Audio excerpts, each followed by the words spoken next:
music stars. Like Dolly Parton has been discussed recently. Her sister wanted her to take positions, and she says no, she doesn't want to do that. Should they? Should they? And what happens when they do that? I think sometimes they get into a lot of trouble. I mean, I remember the Dixie Chicks getting into a significant amount of trouble. We had Dolly Parton on the show. She said she wants to be an entertainer first. She wants to be able to take people away from politics. Reba McEntire said the same thing, right? I want people to take away people from politics. Kid Rock, on the other hand, has been active politically. Yes, I know. We know. You know that, Joy. He's alienated some fans. Me. You. He never did come on the show, did he? No, he didn't. And then Willie Nelson has been really supportive of Beto O'Rourke, and he's alienated some of his fans. So you take the chance of alienating people. That's right. Dolly Parton's sister, I think, wanted her to speak out on the Me Too movement, and she had made that decision. I personally don't need to hear from Taylor Swift on politics. I love Taylor Swift. I love her music. I think she's an incredible performer. Thank you. One clap. Thank you. At the same time, though, I feel bad sometimes for celebrities because I think society puts too much pressure on them that if they don't speak, that they don't care about it, and then when they do speak, you're alienating half of your followers. It seems like Taylor Swift, though, similar to Lady Gaga, they started young, and they're now to a place where they're like, you know what, I'm going to speak for myself now. I'm not going to let the industry do it for me, and I'm going to do with her music. Very active. She has, but Lady Gaga, a big LGBT advocate. Yeah, but she talked about in the early years how, you know, she's now at a place where she's in control of her music, and she's the person that she wants to be. She's been very open about what she's been through over the years. You know, in my generation, everybody was political. Pete Seeger and Bruce Springsteen and Joan Baez and Bob Dylan and a lot of people. Everybody was political in my generation. It was what you did. And it seems to me, if you are enjoying the fruits of our democracy, you have an obligation to speak out when you see that there is injustice going on in this country. You are a member of this country. You are every day enjoying the freedom that we have. So that when you keep quiet, you are really a collaborator in the evil, in my opinion. That's what a lot of people feel back. That was a lot of criticism of Taylor, was this, that she has a responsibility with her platform. I will say that all of us know every day, you know, Joey, you've been doing this 20 years, you divide people.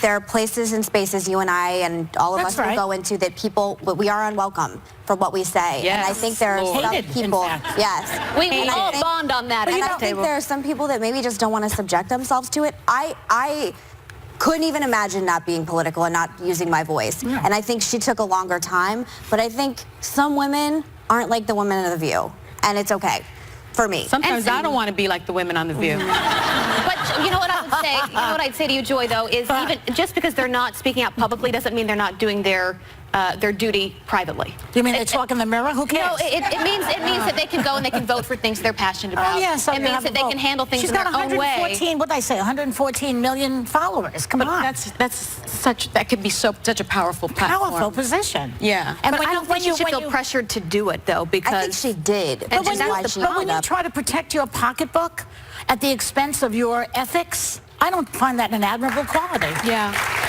Sorry. I don't wake up in the morning and say, what does Taylor Swift think about what's going on in Washington? I do. Every morning I think about it. Up next, this guy, I feel so bad about Alex Trebek, I have to say.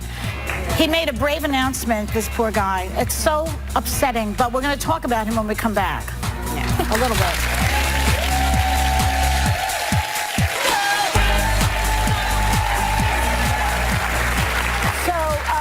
The no makeup thing isn't working out for everybody. A lot of people are going out without makeup lately. I don't understand. Talking about me? Not you. Are you kidding me? No, I never wear makeup unless I'm on the show. I don't. She doesn't wear stitches. I know, but we wear it on television. I don't even do the laundry without makeup. Yeah. And that's in my own house. But a woman, this is a good story. A woman posted on Reddit that her boyfriend left her after seeing her without makeup for the first time. She apparently had some acne, the girl, and so she would cover it with makeup. And then one day she took the makeup off, and he's like, no, I don't think so. It's awful. Isn't that a charming guy? Well, first of all, she should thank him because you don't need that kind of guy in your life. That's right.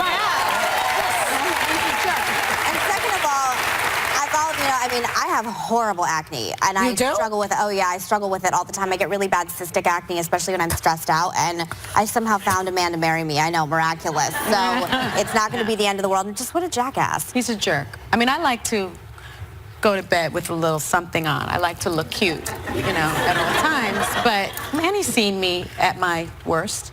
Yeah, and that's all right. At a certain point, you're going to get sick, or you're going to, you know, something's going to happen where you're not going to look 100%. Well, your looks go either way. When you're 90 years old, I mean, you can still be beautiful, but you look different than you do when you first met. Have you seen my Nana?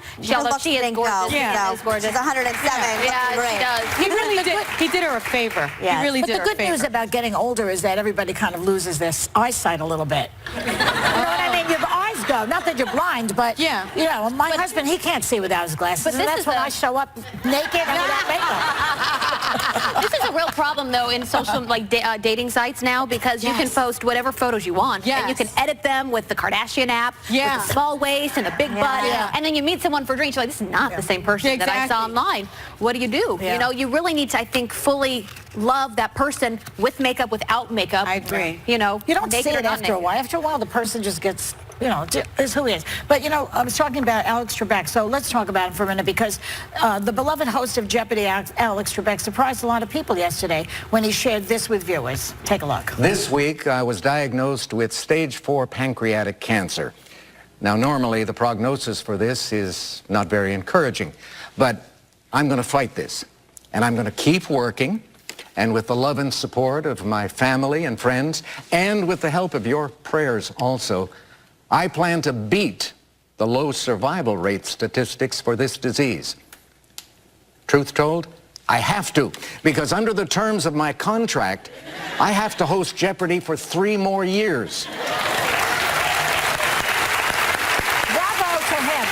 He's so lovely. You guys know I was on Jeopardy with Anna Navarro, and I was like kind of near tears. He was so lovely to me. He came up to me. He was like, I think it was your clicker. He knew it wasn't, and he was like hugging me. Yeah, I mean, he's a lovely person, and I just wish him all the best. Yes, we love him. He's so very much. brave, and we wish him the best. Yeah. We'll be right back.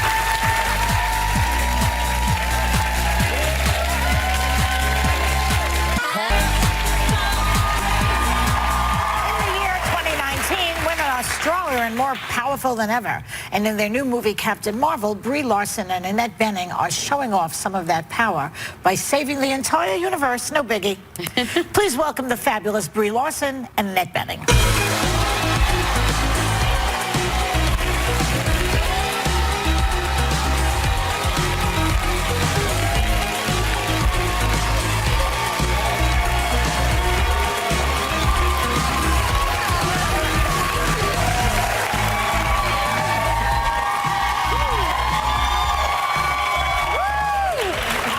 See you again, you ladies. I don't know, but you were here before, right? I have never been here. You have not. No, I know she has been here many times. Welcome. Thank you. What a powerful superhero, right?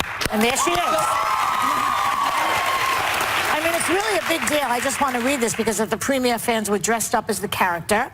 And there was even a fighter jet flyover. I mean, that's a big deal. I love that. Big deal. So how does it feel to be part of a big blockbuster like this? Yeah, this is big. Yeah. The premiere just like kept going and going too. It was like the carpet went on forever. And I learned last night that I'm on a pineapple. I'm actually on like the Dole pineapple. Oh yeah, look at that. See, these are people. That's not a Dole pineapple. Those are Captain Marvel girls. Yeah, it's really cool. It's women, they were all playing a big role. Yeah. That's something that I've been really impressed with Marvel, is that they understand that in order to tell a story like this, we have to talk about like a more collective experience. So whether it's in front or behind the camera, because there's actually a lot of diversity on both, and they're still striving for more constantly. So it was a great environment to be on. And actually, Brie, you started training to play Captain Marvel 9 months before because you wanted to do your own stunts, which I thought was really impressive, right? So you had this intense 4-hour daily gym routine, and by the end, I read that you could lift something like 400 pounds. I could deadlift 225, yeah. Deadlift 225 and hip thrust 400. That's crazy. I can't imagine. And now, is this true? I also read you could even push a Jeep up a hill. Yeah, I pushed my trainer's Jeep. Oh my gosh. Can you imagine? For 60 seconds, yeah. But apparently you had an Achilles heel. The cat. The yeah, cat? The What cat. do you mean? I have severe allergies, so it was like a joke on set that I would do these crazy stunts all day, you know, up in the air, like 50 feet up in the air, but then if the cat came on set, I was like wringing my hands. Oh, but the cat had some sort of role. Yeah, in the the movie, cat plays right? a big part in this film, and he's really, really cute. Yes, yes. So. And Brie, I also know that you met with real-life Air Force pilots. That's amazing. It was incredible. I got to spend 2 days at the Nellis Air Force Base hanging with fighter pilots, and in particular getting to meet a lot of the women that are in the Air Force. And Kazi took me up in a plane. We got to simulate a dogfight, so we were on offense and defense. I puked a lot. The G's are no joke. I got to 6.5 G's, and I got a call sign, which is Sparrow. Oh, Sparrow. That is amazing. And Annette, you play a character called the Supreme Intelligence. Without spilling too much of the film, tell people about this character and the relationship that it has with Marvel. Well, I play the Supreme Intelligence, and I'm like a godlike entity. And I meet her in the virtual chamber as she's preparing to go into battle. We actually have a clip. Let's take a look. I love that. What a perfect voice for that role. But you really have to understand Marvel in this role. I heard you had to consult your kids. I did. I had to swear them to secrecy, which they have respected, and I did. I got a sort of crash course from my kids because they're avid fans and they knew the whole background to it. And there's some things that I can't talk about that I can't talk about today, but that they were able to also explain to me. Have they seen the film yet? No, they haven't. Brie, the movie takes place in the 90s, and it's so fun to catch all the references to the time period. Blockbuster Video, everybody remember that? AOL, pagers, Yes, I pagers, did. I remember that. You actually got your start as a child actor in the 90s and comedy sketches for The Tonight Show with Jay Leno, and we... Same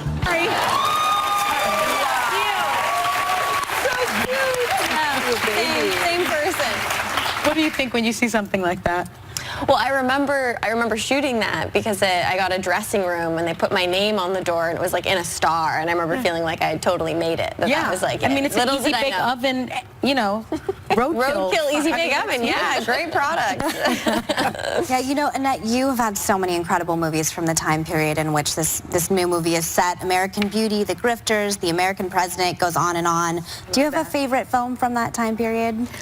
Well, I'd have to say Bugsy, because that's when I met my husband. Yes. So that's certainly one of them. And it's a really good movie. I love that movie. Yeah, it's incredible. You two are such movie stars. I know. That last shot, that is like movie stars personified. Now, you've been together for 27 years, right? You're celebrating your 27th. 27 next week. Wow. Oh my gosh, congratulations.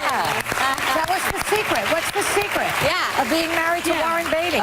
There's no secret. I don't think there's any secret for any of us. Anybody who's married knows that. There's no secret, but certainly wanting the same things, I think, helps a lot, and that's true of us, so we stay with that. You want the same things, have things in common too, right? Yes, as well as 4 children. The children. Yeah, that helps. That's true. Well, it's lovely to see you both again.